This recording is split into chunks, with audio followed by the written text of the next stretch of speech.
Hello everyone, and welcome. We're excited to present the CSI Hijack default Kubernetes storage driver exploitation. Today, we are going to walk you through some critical privilege escalation we have discovered hiding inside the Kubernetes storage infrastructure. We will demonstrate how container storage infrastructures drivers can be weaponized against the user. We are going to show you how some major cloud providers grant these drivers excessive permissions by design. We also demonstrate how an attacker can bounce and break Kubernetes isolation, bypassing standard RBAC permissions, namespace isolation, and network defenses. First, let me introduce ourselves. My name is Idan. This is Shaul and Karan. And we are security researchers in Sentinel-1, specializing in cloud ecosystem and Kubernetes security. Here is our agenda for today. We'll start with Kubernetes 101, covering some Kubernetes principles and how CSI drivers operate across different cloud vendors. Then, we will discuss what attackers would love to see when they get access to your Kubernetes environment. We will dive into the actual attacks and wrap up with some conclusions and some Q&As. All right, so in order to fully understand the attack surface, first we need to understand the daemon set concept. A daemon set is a Kubernetes controller designed to ensure that a copy of a specific pod actively running on every single node in the cluster. These are typically used for essential cluster-wide background services, such as logging, networking, and, or in our case, CSI drivers. You can see that all the pods are running across the cluster, but only the daemon sets have duplicated itself in each node. Moving on to the second topic, role-based access control or RBAC permissions. Understanding this flow is critical because abusing it forms the foundation of our entire exploit chain. In Kubernetes, specific permissions like the ability to list services or delete pods are defined in a policy object called a role. A role binding then comes and grants these permissions and attaches them to a specific identity, which is the service account. When a pod is scheduled, Kubernetes API assigns it a service account, and kubelet generates a service account token, assigned JWT, and mount it directly into the pod's local file system. Crucially, in cloud-managed Kubernetes environment like AWS EKS or Azure AKS, these privileges do not stop at the cluster edge. Through cloud identity mechanisms such as IAM roles and service account IRSA in AWS or Azure workload identity, a Kubernetes service account can be mapped directly into a highly privileged cloud provider IAM role. In AWS, there is now an alternative permissions system, pod identity flow. This is default in all EKS. Why are we emphasizing this? Because this token is literally a physical key to both the cluster and the cloud. As you can see here, the CSI driver acts as a bridge between our Kubernetes environment on the left side and to our cloud storage services on the right. Instead of building cloud-specific storage APIs directly into Kubernetes infrastructure for every cloud provider, the CSI driver translates native Kubernetes storage requests into a specific command needed to provision, attach, and manage cloud storage like a persistent disk or file stores.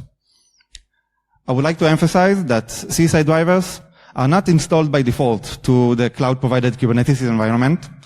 It must be added manually as a plugin or an add-on.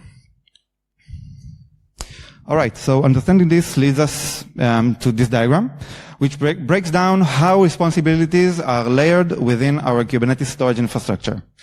At the very top, we have the application layer.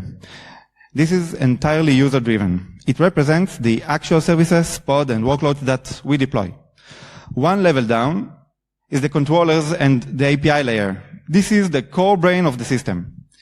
This control plane is the domain of Kubernetes, managing the logic and state of our cluster to ensure our storage requests are correctly routed. Moving further down, we reach the CSI layer. The cloud vendors and Kubernetes share responsibility for this layer. While this cloud provider build the plugins, Kubernetes provides the framework and components that allow the plugins to work well. This layer is the critical handshake between the orchestrator and the infrastructure.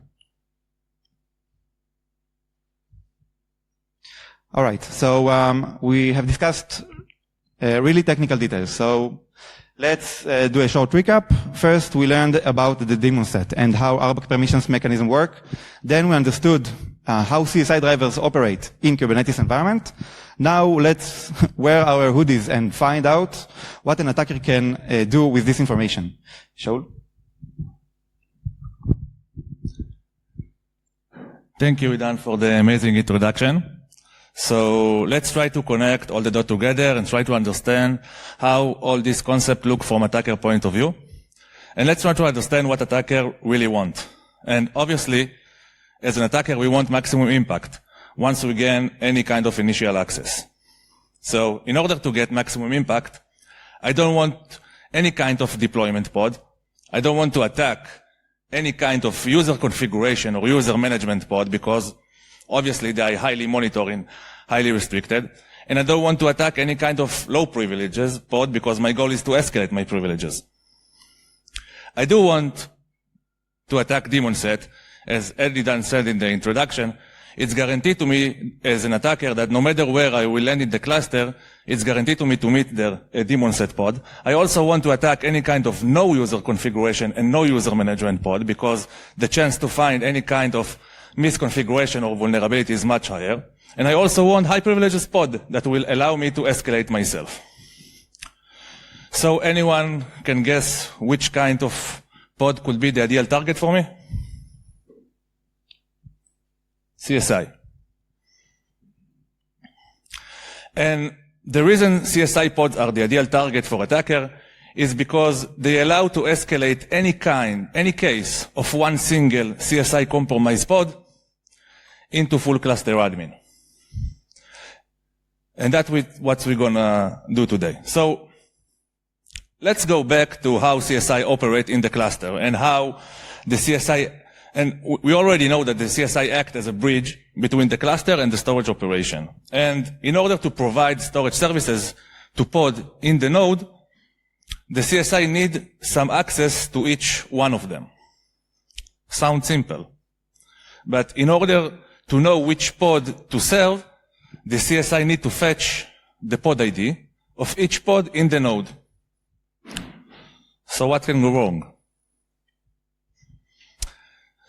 But instead of fetching the pod ID dynamically of each pod in the node, the vendor decided to expose the pod directory under varlib kubelet pod, like a wildcard. And what exactly live behind those varlib kubelet pods? So as you can see, under varlib kubelet pods, there is the projected service account token of each pod in the cluster, the secrets, the plugin, the config map, and much more. And with that, I will back the mic back to Idan. Thank you. So moving forward with the real attacks, I would like to emphasize that these attacks are only relevant once an attacker gained access to the Kubernetes cluster. We beg you, do not try this at home. The first one involves two techniques, lateral movement and privilege escalation. So, as we mentioned, the service account identity token resides inside the projected directory.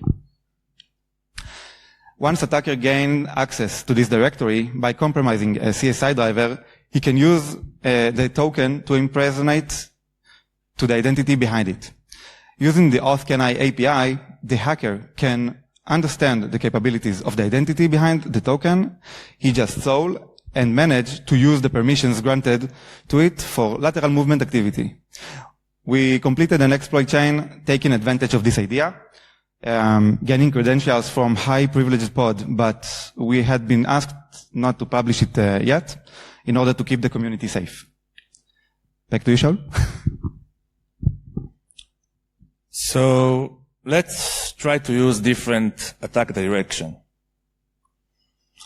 So once the attacker are inside the kubelet pod directory, he can, as you can see, he exposed to the plugin directory.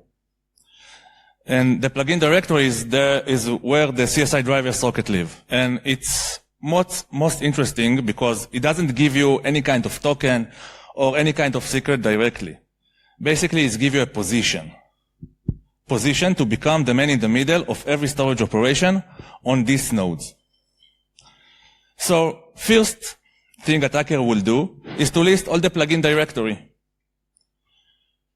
On real node, you will almost always see something like this. At the top, the file store. This is the CSI socket itself. Everything below is what matters.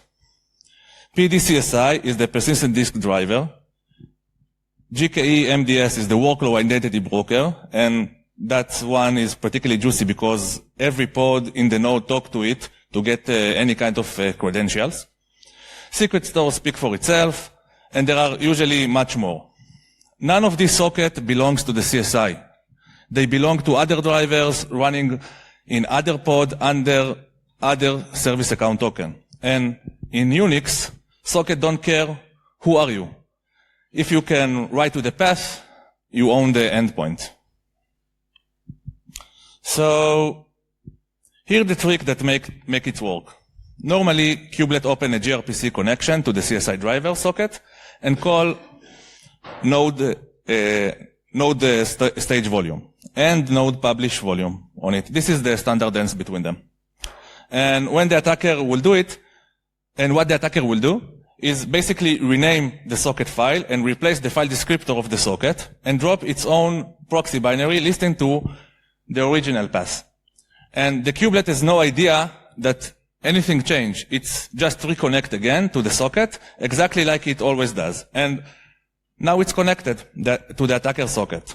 And now everything is forward to the attacker socket, and from kubelet perspective, the driver behaving perfectly normal. And this is the key detail. Kubelet create a new gRPC connection to every CSI operation. And basically now we are just waiting. And once a pod is scheduled with any kind of volume, the kubelet will call node stage volume. And now look what the attacker can get for free. Every request contains the volume ID, the pod UID, and the full target path. And now, every pod, and now we can know, the attacker can know every pod on this node, which PVCs uses, which volume ID backs them, and exactly where on disk their data is about to land. And attacker basically control the entire data of the node with no API calls and nothing in the audit logs.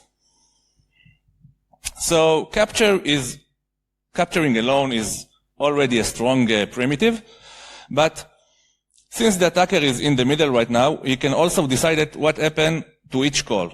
For example, he can redirect, he can rewrite the target path before forwarding, so attacker can control what the driver reads, like configuration file, secrets, binary. He can also deny the request. Attacker can just return gRPC error to the pod, and the pod would fail to start, and basically targeting any kind of denial of service against specific workload, and also to pass through persistent reconnaissance against every storage operation in the node. And the important thing about all these three, the attacker never touched the API server. No token needed, just is the whole attack. So let's see a short demo.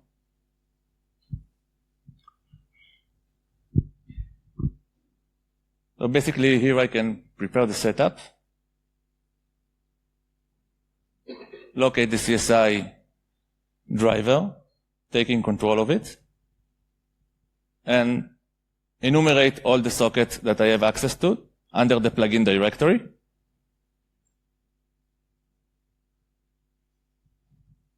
And now I'm preparing to take control over the file descriptor and change it.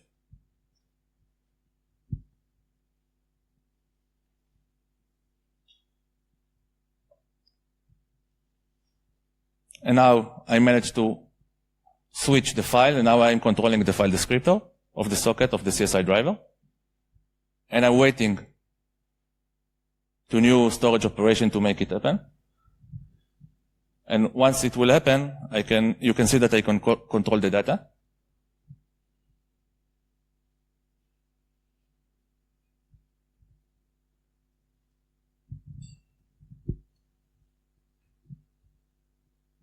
Here it goes.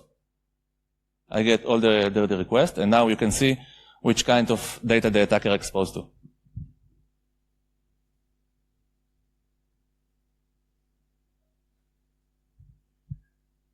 Here you can see the service account token, the projected service account, the PVC, and the pod UID.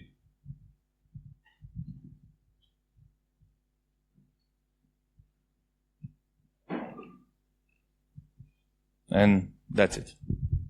Karan? Hello guys, I'm Karan. So let's work on the EKS service door and let's hack some shit. Okay, so the first thing, you are a red teamer and you get an environment. You have some access inside a cluster, which is very common, but in an actual production environment when you're doing a red team, the biggest problem is that you will check the node instance metadata service, or you will try to pillage all the secrets. But in a hardened production environment, you will find nothing. So how do you escalate your privileges? How do you get control of the entire AWS account? So the answer for that is CSI. So it's important to realize that the Kubernetes environments are very ephemeral in nature, which means that production environment will always need some kind of persistent storage. CSI is the thing that bridges that gap. So the fun thing is that every single CSI policy, almost every single production system has this, and these are so overly permissive in nature that they allow you to take over a significant part of the data plane. So before we go in depth, I'll just walk you through the targets. So right now we are going to target 4 different drivers, each targeting different sections. So if you want block storage, EBS, you will have EBS CSI for that. For the elastic file storage, you have EFS CSI. For the FSX, which is a third-party high throughput file system, you have FSX CSI and of course the S3 CSI. Now all of these allow complete access to each one of the particular file systems, and these are the policies that are provided by default. So first thing, to actually get to this, we need to understand the pod identity workflow. So the ones who are familiar with Kubernetes, so generally there is a flow known as URSA, that is common across all cloud providers. But AWS adds some things known as pod identity workflow. So what happens is AWS runs its own agent in their own plane.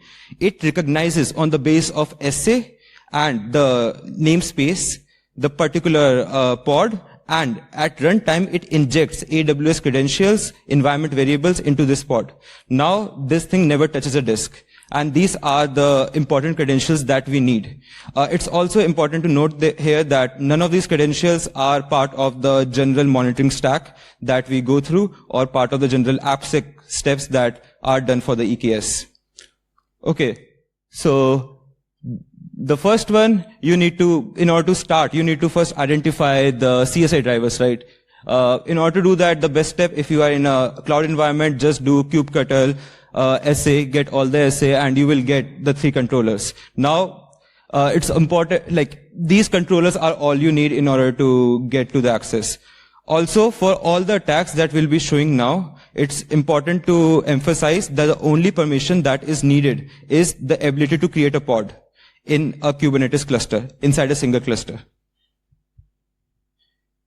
Okay, so first step, yeah.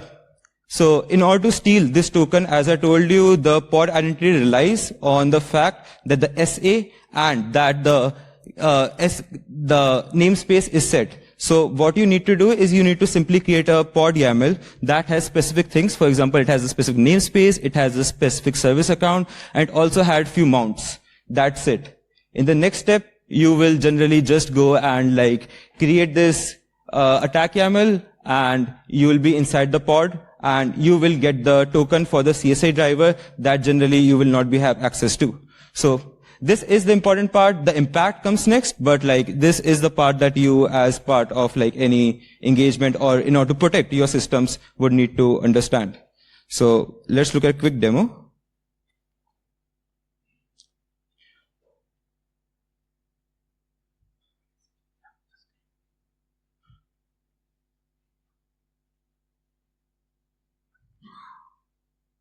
Okay, so the first phase is to compromise the identity. So the idea is you have compromised a developer account.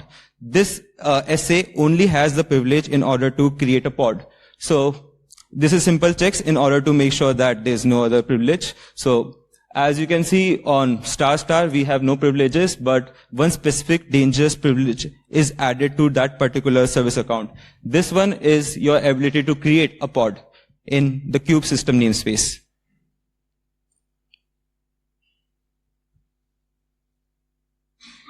The phase 2, reconnaissance. Because before we deploy our payloads, we need to look at the attack surface. As I told you, there are 4 CSI drivers, all offer different kind of attack surface. So you need to look at and look like in your specific cluster that what kind of attack surface is available to you.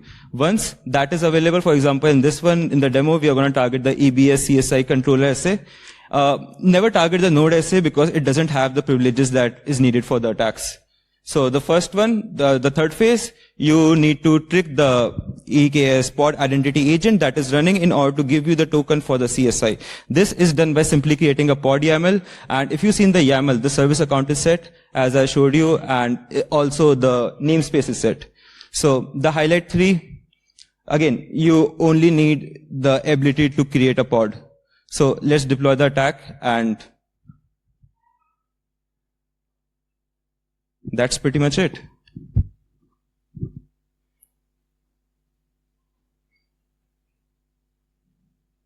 So the pod is scheduled, and EKS pod identity will automatically intercept the request, and it will start injecting the environmental variables for the AWS credentials that should give you the access to the particular role.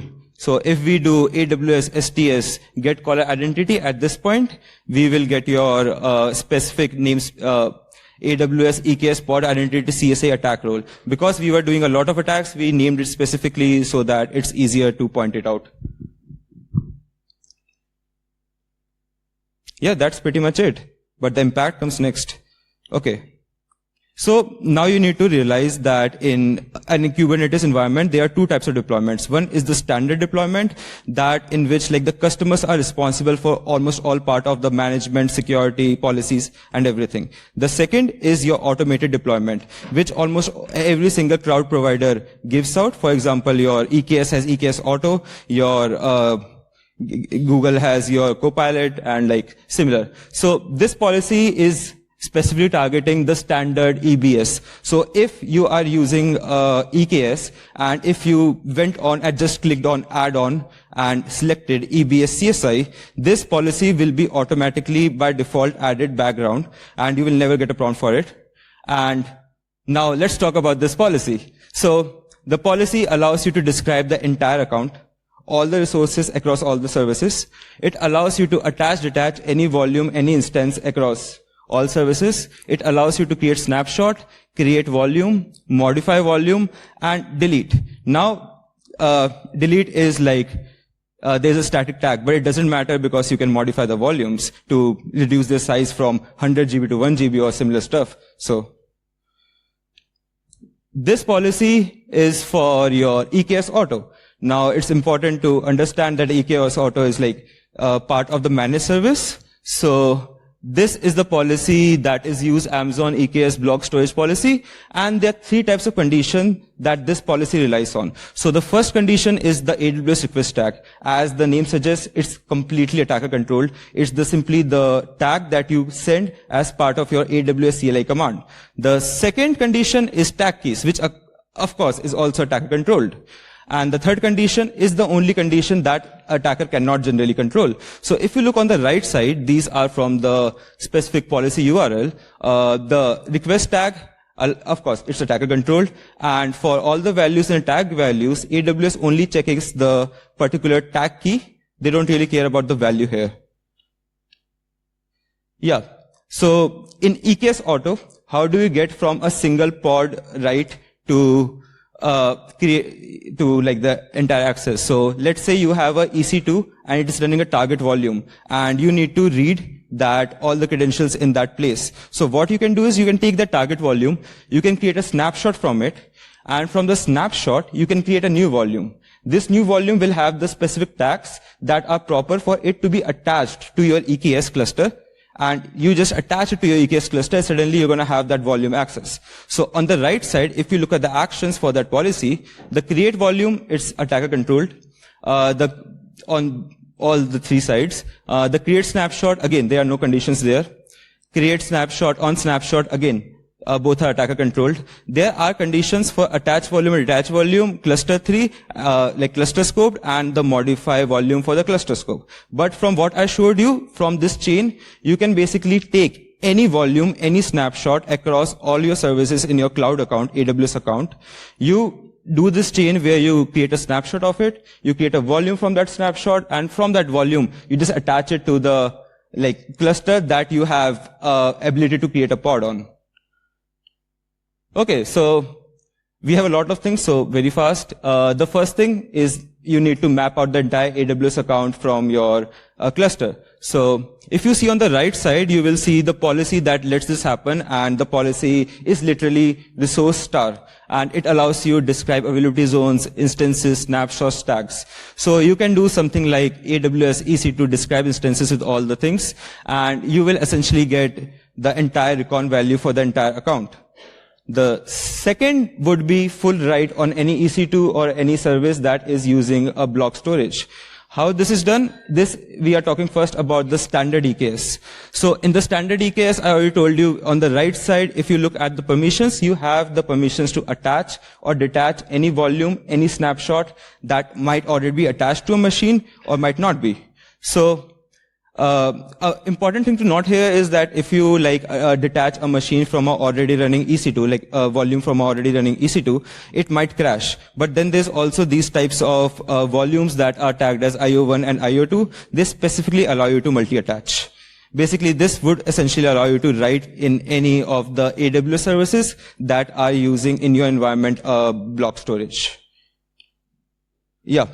Third, stealthy reads via snapshots. This is the attack I showed you previously, quickly. So this is valid in both the managed and the normal standard version. So in order to get to the so basically you can read anything from, you take the target snapshot, target volume that you want to target in any of the service, you create a snapshot from it, and you create a volume from that snapshot, you attach it to your node, you mount it, and you have a full data exfiltration on this. The commands are there for you for reference later in almost all the slides.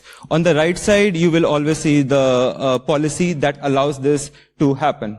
Now, if you see, of course, anything on EBS across the account will be something that will be now available to the attacker. So this includes your EC2 root volumes, RDS databases, your EMR data, open search indices, ECS storage, and of course, other EKS clusters.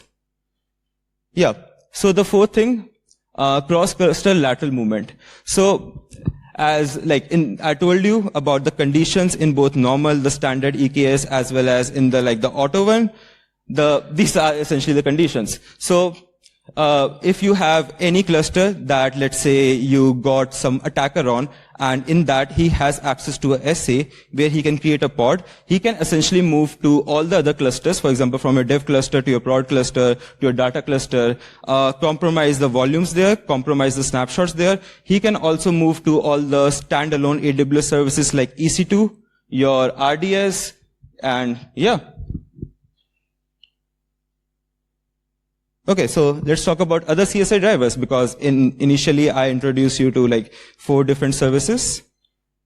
So yeah, attacking the EFS CSI driver. So first I want you to look on the the right side, the permission, the policy. So if you see, you have full permission in order to describe all the access points, all the file systems, and all the mount targets for the entire AWS account. And you also have the permission in order to attach to any of these. So previously I showed to you 3 conditions, and this is the first condition, request tag, which is, of course, controlled by the attacker, because he can simply do AWS CLI and just add this tag. And yeah, the same thing also happens in FSX. Now in FSX, the recommended policy is AWS FSX full access, so I don't really need to go in depth in it. In the sense, if this policy is attached to your EKS cluster, if you are using FSX CSI driver, this policy will essentially allow the attacker to interact, edit, read, exfiltrate every single data on all the services that rely on the FSX endpoints. So for example, the blast radius is S3, directory services, IEM, KMS, CloudWatch, CloudFormation, and other services. S3 is, again, S3 is so widely common, I think everyone in the room must be familiar with it. First, let's look at the three policies. So the first and the third policy. The first policy is the AWS S3 full access. In the S3 document, they, however, do say that you can define your own manual scout policy, which is the third one. And even in that case, you should always do this thing where you go through the CSI, because as I told you, this route is not like relying on your general node IAM route, right? So this way you will be able to pillage things that you will not otherwise have access to, or you will never like the general service account way of getting access to the resources in cloud. This is different from that. The second policy is interesting because it was introduced on 7 April, and it again allows you to attack every bucket in the account. So if you see on the right side, list access file system and like list access points, you can enumerate everything. Same for the create access points, same for the tag resources, and the delete access point you cannot, but like it's a shared tag, so it's weak in the sense that if this tag, these things are shared across all the because of the role name that they use. Have I written it here? Okay. Yeah, so because the role specifically is same across all the clusters, essentially the data is shared across these different clusters, and you can essentially get to it. Yeah, so let's talk about the blast radius. So we have, as I told you, two types of environments, the standard EKS and the auto EKS, the managed ones. So in the standard, you get full read-write on every single volume, every single snapshot in the entire account across all the AWS services. In the auto mode, you get like full read across any volume snapshot in the EBS across the entire account. I also showed you cross cluster as well as like across services, like boundary cross. So it's important to realize specifically in the EBS, you have a lot of services like EC2, ECS, EKS, RDS, EMR. All of them rely on EBS. EFS is used by Lambda, ECS, EC2, SageMaker. FSX is used by directory services, CloudFormation, SageMaker, and your S3, every data like generally that's stored in a bucket form is present in S3.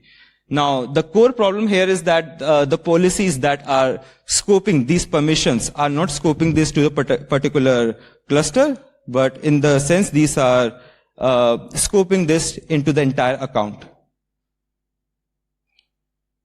So yeah, summary. Managed policies are trust assumptions. You need to verify them right now. And for you as like cloud security team, if you are like protecting your company's instances, you need to go check these policies right now for all your modes. And you need to also understand, like, of course, AWS have updated this. A lot of new policies have been pushed out that fix a lot of these things. Docs have been like updated, but doc alone changes don't like change the threat landscape. And for the offensive researchers, you need to always check for the CSI drivers and their essays, because you need to realize that these are completely hidden from the node IAM. These are invisible to all the standard recon, because you will not find this on Hacktrix or on any similar resource. This, of course, because of that is also invisible to almost all the cloud security solutions that we have. Yeah, so responsible disclosure and AWS response. So this was initially reported to AWS on 10 September, and AWS acknowledged it on 24. Like last week on April 16, AWS released new EBS policies and updated the documentations so that customers could protect themselves better.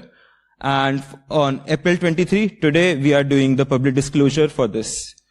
Now, this is the official statement for the AWS. I'll like highlight few specific parts of it because like I genuinely feel this is important for all of us as defenders or like red teamers. offensive researchers in order to understand. If you see the second line, for the customers that do not use your auto mode and are not paying very extra in the sense for the infra security and the management, the entire responsibility for managing these policies, their permissions, fall on your head. So these fall on the customer side of the shared responsibility model. And in the last line, if you see, AWS has released several new policies that would protect you better than this. So yeah, you need to go update them because this generally won't happen automatically. Yeah. Conclusions. Yeah. So essentially, your pod security, node security is equal to your cluster security, which essentially is equal to your entire AWS accounts data plane. Then we would like to talk about a little about because the responsibility of shared responsibility, because in cloud environment a lot of things work in the sense a shared responsibility model where both the customers, cloud providers as well as the infra providers such as Kubernetes share this responsibility in a very complicated way. So you need to protect yourself. And the third part, of course, like we have shown you cross pod, cross cluster, and yeah, cross cloud services compromise. So, yeah, thank you, and we'll take any questions now.